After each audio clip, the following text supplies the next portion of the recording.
Months after the disappearance of Maya Millete, new details coming to light. A search warrant served and a court order uncovered. Governor Newsom unveiling a $100 billion recovery plan, how he wants to expand the distribution of checks to Californians. And the outreach happening at local high schools now to get teenagers vaccinated. ABC 10 News at 11 starts now. ABC 10 News at 11 starts now. Thank you so much for joining us. I'm Virginia Cha. More Californians could be receiving a stimulus check. This morning, Governor Newsom laying out a $100 billion recovery plan, which includes an expansion of the state's stimulus program. Now, he said under this plan, 2 out of every 3 Californians would be eligible for the $600 stimulus in the form of a tax rebate. Immediate relief to millions and millions of taxpayers, millions and millions of Californians. According to the LA Times, people who earn $75,000 or less a year would be eligible for those checks. Families could get $500 on top of that. The governor's recovery plan would also provide funding to improve access to child care and support child care providers. Now, this is all part of the run-up to his full budget proposal due by week's end. We are diving into the specifics of this recovery plan right now. We'll have more for you on later editions of ABC 10 News. Well, as vaccination sites across the county see a drop in appointments, there is a big push now to get the younger population vaccinated at pop-up locations. But as ABC 10 News reporter Marie Cornell shows us, these sites are not just for students.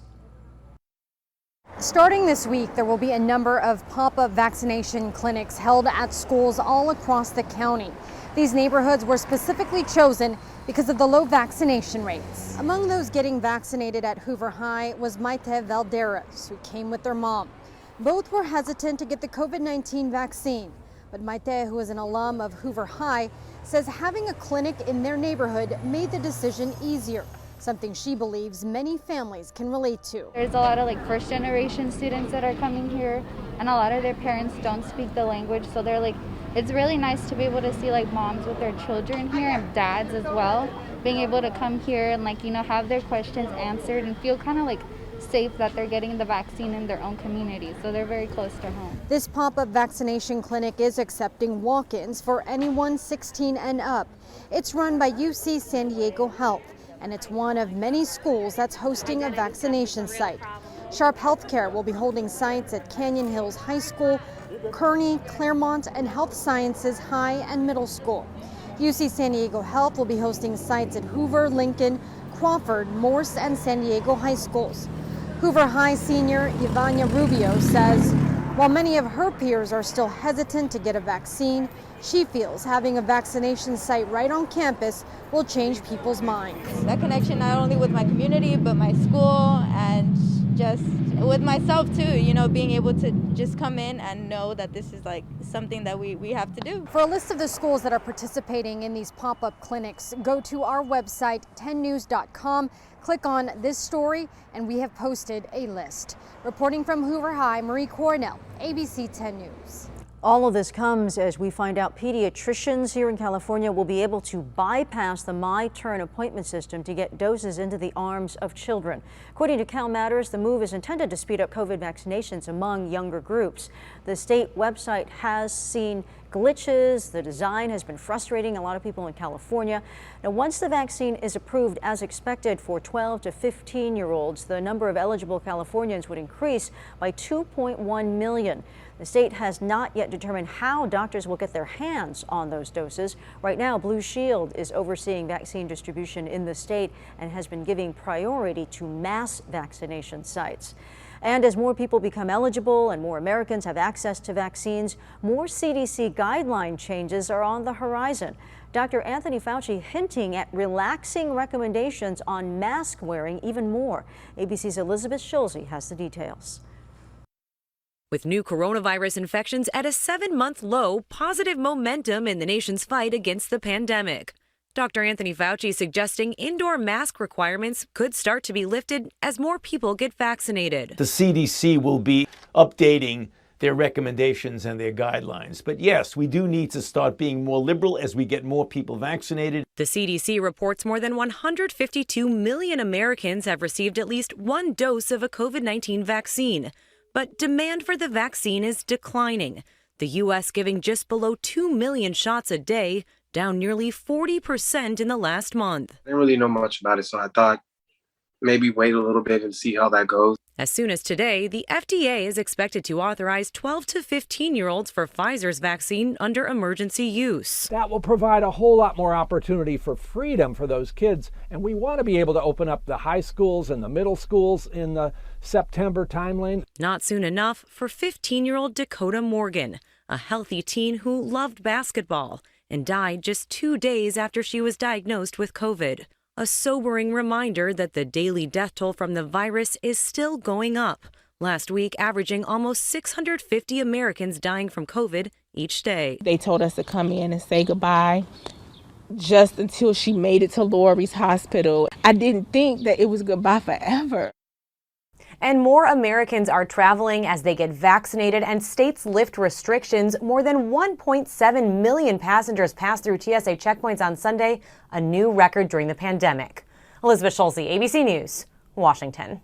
Meanwhile, the latest now on the situation in San Diego County. Nearly 62% of San Diegans are fully vaccinated now. The county reporting 190 new cases yesterday. That brings our total to close to 278,000 cases. A difficult weekend for the family of Maya Miliete, who has not been seen or heard from in 4 months. The mother of 3 missing another holiday, Mother's Day, and the family enduring more developments in a case that has yet to yield any real answers. Another search warrant served at the home of Maya, her husband, and children over the weekend. And then we found out her husband has a gun violence restraining order against him. ABC 10 News anchor Mary McKenzie spoke to an attorney about these developments and what they mean for the case. Hello, Mary. Yeah, good morning, Virginia. First of all, it's worth mentioning that Maya Miliete's family learned about this gun violence restraining order, GVRO, from us. ABC 10 News breaking that story over the weekend.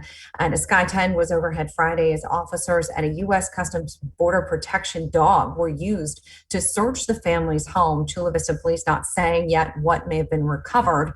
Maya's family telling us that it came as a surprise to them that this gun violence restraining order was issued against Larry Miliete. It was issued May 5th, and it says that Miliete possessing firearms poses a serious danger. ABC 10 News obtaining the documents. In them, it says Larry told officers he knew they were coming for his weapons. That's a quote. And he gave multiple firearms to friends and family. It goes on to say that Larry refused to disclose the names of the people who had them. And shortly after a search warrant was executed earlier this year, it says he went out and purchased 2 more guns. That restraining order shows that Miliete owns nearly 24 firearms, 22 in all. Some illegal assault weapons, some are unregistered guns, 7 AR-15s, 3 shotguns, and 5 handguns. 8 of the firearms, it says, were legally registered to Miliete. The other 14 were not. 2 semi-automatic rifles belonging to him were seized from an uncle's house. But as of May 4th, 18 of the firearms are outstanding. No word on what was recovered again during that search of Miliete's home on Friday. We spoke to attorney David Shapiro to learn what it all means for the investigation and for Larry, whom police have said has stopped cooperating with the investigation and has hired an attorney. He should certainly take this gun violence restraining order seriously, but it still may not be in his best interest to go out there and launch this all-out defense of it when he has more important and more pressing issues possibly coming down the road. So that GVRO expires June 22nd when a hearing is scheduled. At that point, Miliete will have a chance to object to it or oppose it. And at that time, a judge can decide whether or not to make it permanent, lasting anywhere from 1 to 5 years. Reporting live from home, Mary McKenzie, ABC 10 News. Thank you, Mary. Today, another protest outside a San Diego courthouse. East County residents once again pushing back against the proposed placement of a convicted sexually violent predator up for release. Merle Wakefield, convicted of sexual assaults in the 80s and 90s, could be placed in the same El Cajon home as another convicted predator, Douglas Badger. I think it's unfair to put sexually violent predators, much different than sex offenders, in a family-dense community. There's 89 children just within the vicinity of this house. We bought in this neighborhood because we felt it was safe. My husband deploys. I'm not going to feel safe.